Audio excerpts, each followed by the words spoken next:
Hello friends, welcome to civil destination. आज हम आपके लिए DMRC Delhi metro rail corporation limited की तरफ से जॉब रिक्रूटमेंट लेके आ रहे हैं असिस्टेंट मैनेजर की पोस्ट के लिए, जो कि आपकी कॉन्ट्रैक्चुअल बेसिस पे रहने वाली है। पूरी जॉब के बारे में बात करेंगे तो इस वीडियो को लास्ट तक ज़रूर देखिएगा। इसकी सारी जानकारी आपको हमारी वेबसाइट पे मिल जाएगी, लिंक आपको सीधा डिस्क्रिप्शन में मिल जाएगा। जो लोग चाहते हैं अप्लाई कर सकते हैं। वीडियो पसंद आती है तो इसको लाइक करिए। बाकी रेगुलर जॉब अपडेट्स के लिए चैनल को सब्सक्राइब भी कर सकते हैं। जैसे मैंने बोला, वैकेंसी निकल के आ रही है दिल्ली मेट्रो डीएमआरसी की तरफ से। कॉन्ट्रैक्चुअल पोस्ट रहने वाली है, संविदा पे है।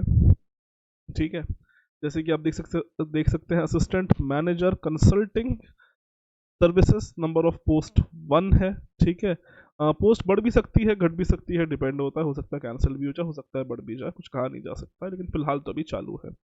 सैलरी 68,600 रुपीज़ पर मंथ मिल जाएगी। Qualification B B Tech in civil engineering with minimum 60% of marks. उसके अलावा अगर एमबीए है तो अच्छी बात है। इसी के अलावा एज लिमिट 35 ईयर्स से ज़्यादा नहीं होनी चाहिए। टर्म जो आपका रहेगा वो बेसिकली कॉन्ट्रैक्ट 1 साल का रहेगा, 1 ईयर का रहेगा। जैसे आपकी म्यूचुअल एग्रीमेंट पे चाहे तो बढ़ा भी जाया सकता है। मिनिमम 3 ईयर का एक्सपीरियंस मांग लिया गया है किसी भी सरकारी या प्राइवेट कंपनी में। जहां पे ध्यान देने वाली बात यह है कि आपको कंसल्टिंग और टेंडरिंग का काम आना चाहिए। यहाँ पे सबसे इंपॉर्टेंट है जॉब डिस्क्रिप्शन। जॉब डिस्क्रिप्शन इसका दिया गया है, preparation of MOU with with various stake holders. इसी के अलावा bid document including the technical and financial proposal, tender opening process and cost management, therefore preparation of DPR and feasibility report of MRTS pertaining to Delhi Metro rail corporation limited. अच्छा देखिए, जो इसका job responsibility है वो होगा आपको MOU prepare करना। MOU बोले तो मेमोरेंडम ऑफ अंडरस्टैंडिंग। कोई भी सरकारी ऑर्गेनाइजेशन या कोई भी बड़ी ऑर्गेनाइजेशन अगर किसी दूसरी ऑर्गेनाइजेशन के साथ किसी भी टर्म में जाती है या फिर कोई भी अगर कॉन्ट्रैक्ट निकालती है तो उससे पहले एक एमओयू साइन होता है।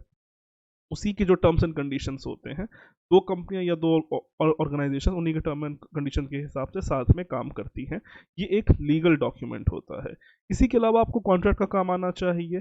टेक्निकल बिड, फाइनेंशियल बिड के बारे में बात की गई है। जब भी कोई टेंडर फ्लोट होता है तो टेंडर के लिए बिड आती है, पहले उसकी ईएमडी जमा की जाती है। ईएमडी के बाद जो कॉन्ट्रैक्टर होता है वो बिड करता है। उसके बाद बिड खुलती है। पहले खुलती है फाइनेंशियल बिड, फिर खुलती है टेक्निकल बिड। ठीक है, जो उसमें पास होता जाता है कॉन्ट्रैक्टर, उसको जाके फाइनली जो कॉन्ट्रैक्ट होता है वो मिल जाता है। कहने में आसान लग रहा है, इतना आसान होता नहीं है। इसके बाद टेंडरिंग ओपनिंग प्रोसेस, जैसे मैंने आपको बताया।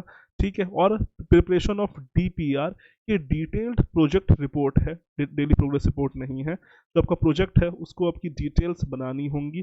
इसी के अलावा एमआरटीएस की जो रिपोर्ट होती है वो सब आपको बनानी होगी दिल्ली मेट्रो के हिसाब से।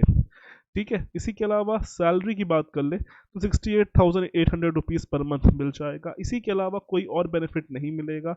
इसी 68,000 में आपका accommodation, travelling, medical, LTA, canteen सब इंक्लूडेड है, कोई अलग से पैसा नहीं मिलेगा। हाँ, इसके अलावा जो पीएफ होता है वो आपको यहाँ पे मिलेगा, 12% का पीएफ मिलेगा।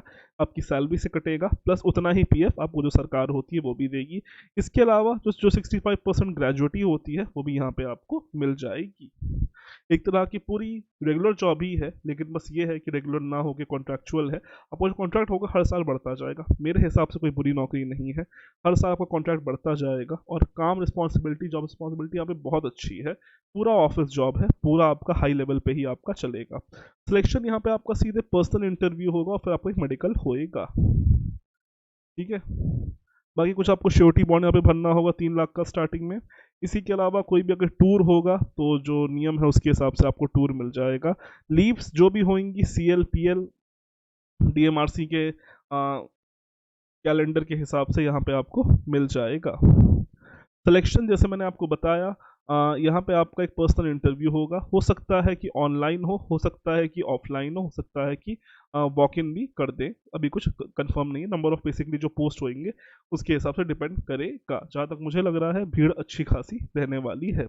अच्छा, जो इसका शॉर्टलिस्ट जो लोग होंगे उनकी detail first week of April में इनकी वेबसाइट पे आ जाएगी।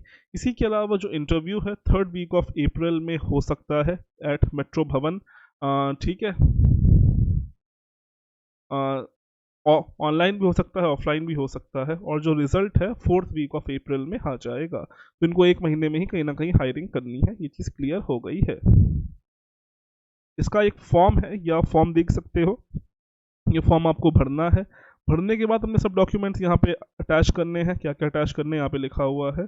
अपने एक्सपीरियंस सर्टिफिकेट, अपना क्वालिफिकेशंस की मार्कशीट, अगर एनओसी है आपका कुछ, अगर विजिलेंस में है तो D&R या फिर APAR, जो आपका एनुअल प्रोग्रेस रिपोर्ट होती है वो यहाँ पे आपको देना होता है। जितने भी PSUs होते हैं वहाँ पे चलता है, प्राइवेट में अक्सर ये सब काम नहीं होते हैं, ठीक है। उसको लेके आपको बेसिकली भेज देना है इस फॉर्म के साथ इस एड्रेस पे, to the joint general manager, Delhi metro rail corporation limited, metro Bhavan, fire brigade lane, 12 Khamba road, अच्छा 12 Khamba road, new Delhi. I think pin code लिखना भूल गए हैं, यहाँ पे आप लोग पिन कोड अपना सर्च करके लिख दीजिएगा। या फिर दूसरा तरीका ये है कि आप अपने ही फॉर्म को स्कैन करके अपने सब डॉक्यूमेंट्स स्कैन करके जो इनकी मेल आईडी है उस पर भी भेज सकते हैं। या तो आपको मेल भेजना है या तो आपको थ्रू पोस्ट भेजना है, आप पे डिपेंड करता है। जो लोग चाहते हैं as soon as possible apply कर सकते हैं, ठीक है। बाकी सारी जानकारी आपको हमारी वेबसाइट पे मिल जाएगी, लिंक डिस्क्रिप्शन में दिया गया है। Apply as soon as possible.